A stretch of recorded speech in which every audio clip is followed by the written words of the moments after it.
Chères auditrices et auditeurs, bonjour et bienvenue dans notre podcast Les secrets de vie. Il y a quelques années encore, j'ai rencontré une femme lors d'un séminaire de développement personnel. Elle était si belle, charismatique, souriante. Elle était l'une de ces personnes qui donnent l'impression d'avoir tout compris à la vie. À la pause, elle m'a dit ceci en riant. Maintenant, je m'aime enfin. J'ai coupé les ponts avec tout ce qui m'empêchait de vibrer. Je me suis choisi. J'ai trouvé ça fort, inspirant même. Mais quand vient le soir, je l'ai croisée seule, assise en silence dans un coin. Les yeux dans le vide, je me suis approché. Elle a tourné vers moi un regard plein de tristesse et m'a murmuré. Tu sais, parfois je me demande, est-ce que je me suis vraiment aimé? Ou est-ce que j'ai juste appris à ne plus être rejeté? Est-ce que je me suis choisi? Ou est-ce que j'ai fui les autres pour éviter de me voir moi-même? C'était une phrase qui m'avait vraiment traversé comme une flèche. Depuis ce jour, je me pose une question et je vous la pose à vous aujourd'hui. S'aimer soi-même, est-ce un acte spirituel ou simplement un ego bien déguisé? Parce que d'ailleurs, entre le courage d'exister pleinement et le confort de se mentir joliment, il n'y a parfois qu'un pas. Comme le disait l'illustre Carl Jung, ce que l'on fuit en soi nous poursuit, ce que l'on accueille nous transforme. Mesdames et messieurs, auditrices et auditeurs en humanité, aujourd'hui je ne suis pas ici pour vous donner des recettes miracles, ni pour vous rendre des mantras à répéter devant le miroir. Je suis ici pour vous inviter à un pèlerinage, un véritable voyage vers l'intérieur.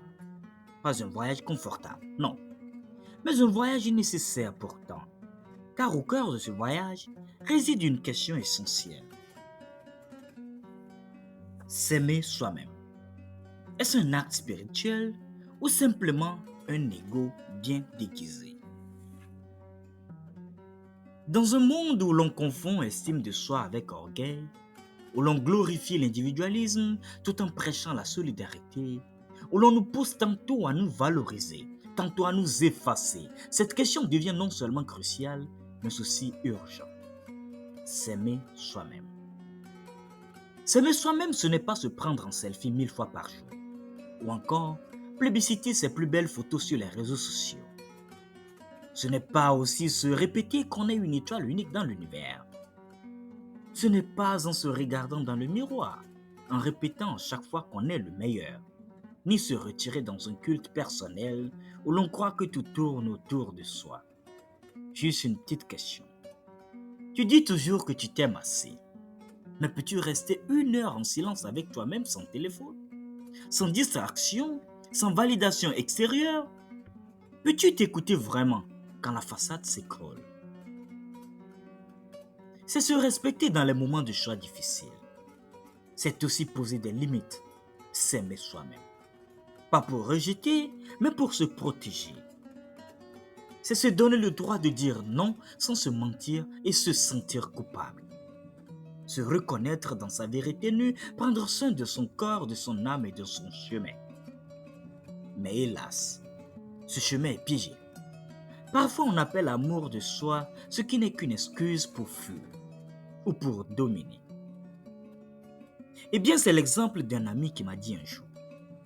Vu le tas de problèmes auxquels il est heurté en Europe, il quitte tout. Il part définitivement en Afrique. Il a vraiment besoin de se retrouver. Et 1 an plus tard, il m'avait avoué que ce voyage n'était qu'un déguisement.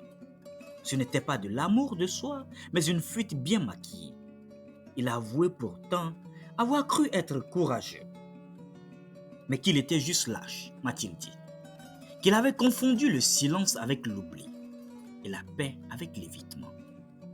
Dans certaines régions d'ailleurs, se choisir est devenu un mantra. Mais se choisir, ce n'est pas éviter l'effort, ni fuir les responsabilités. L'amour de soi authentique ne cherche pas la facilité, il cherche la vérité. Et parfois, cette vérité est inconfortable. L'amour de soi authentique est une pratique spirituelle, ce n'est pas une fin en soi. parce qu'il ne cherche pas à se glorifier. Il cherche à s'aligner plutôt. S'aimer, c'est entrer dans une relation honnête avec soi. Ce n'est pas nier ses failles, c'est les connaître. C'est dire peut-être je suis un humain, je fais des erreurs, mais je m'aime suffisamment pour apprendre. C'est une attitude sacrée où l'on découvre que nous sommes plus qu'un corps, plus qu'un rôle social, plus qu'une image. Nous sommes une étincelle de vie. Je ne cherche pas à m'imposer, mais à m'harmoniser. Je comprends aussi que mes blessures ne sont pas moi, que mes pensées ne sont pas toujours la vérité, que ma valeur ne dépend pas de ce que j'accomplis et de ce que l'on pense de moi. Aimer son âme, c'est cesser de courir après son image. Bref, s'aimer vraiment, c'est pratiquer la compassion envers soi-même, s'accorder le droit à l'imperfection et cultiver la présence en soi au lieu de la performance. C'est pourquoi le véritable amour est un acte spirituel, car il nous met en lien avec notre essence. Mais attention, l'ego a 1000 visages. Il est si malin et sait bien se maquiller. Il te dit si souvent que tu es si spécial, tu es plus éveillé que les autres, ou encore, tu ne dois pas te salir avec les drames du monde. Il te fait croire que tu te respectes alors que tu fous. Il te pousse à dire des phrases telles que « Je ne tolère plus les gens toxiques ». Mais en fait, tu refuses la confrontation, le pardon, l'ouverture. Parfois, tu ne poses pas de limites, tu te caches. Parfois, tu ne te respectes pas, tu évites. Parfois, tu ne vibres pas plus haut, tu flottes au-dessus du réel pour ne pas avoir à t'enraciner. L'ego, il aime les jolis mots. Alignement, vibration, authenticité, mais souvent ce sont des refuges pour ne plus s'ouvrir. Un piège subtil où l'on se croit au-dessus des autres sous prétexte de s'être trouvé. Pourtant, s'aimer ne veut pas dire se croire au-dessus des autres. Cela veut dire s'ancrer assez fort pour ne pas être déstabilisé par les autres. Mais comment reconnaître alors un amour de soi authentique? Voici un texte très simple. Pose-toi ces questions. Est-ce que mon amour de moi me rend plus compatissant? Est-ce que je peux demander pardon sans perdre ma dignité? Est-ce que je me félicite sans rabaisser les autres? Est-ce que je peux me taire sans craindre d'être oublié? Si la réponse est oui, alors ton amour de soi est une source d'énergie, de paix et de lumière. Au cas contraire, il peut être temps d'aller plus profondément et questionner l'ego qui s'est infiltré. Un vrai amour de soi produit de la paix et non du bruit. Il ouvre le cœur, il n'endurcit pas le regard. L'objectif n'est pas de devenir une personne parfaite. L'objectif, c'est de devenir une présence utile, présente, ancrée, aimante. Quand tu t'aimes vraiment, tu ne fais plus les choses pour être aimé. Tu fais les choses par amour. Tu deviens un canal. Tu n'es plus dans le besoin d'approuver ou d'être approuvé. Tu donnes sans t'épuiser.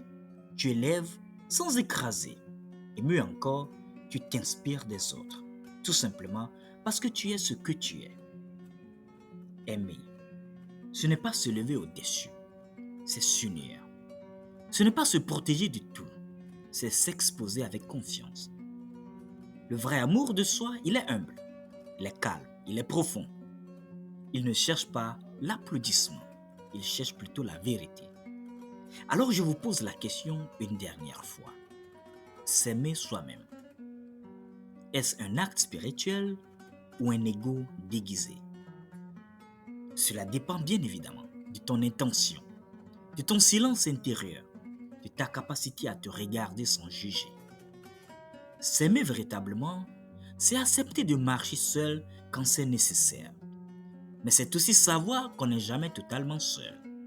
Et c'est surtout reconnaître qu'on peut parfois se mentir à soi-même, au nom d'un faux amour. Et si aujourd'hui tu repartais avec une seule résolution, que ce soit celle-ci, apprends à t'aimer, lentement, honnêtement, mais aussi spirituellement.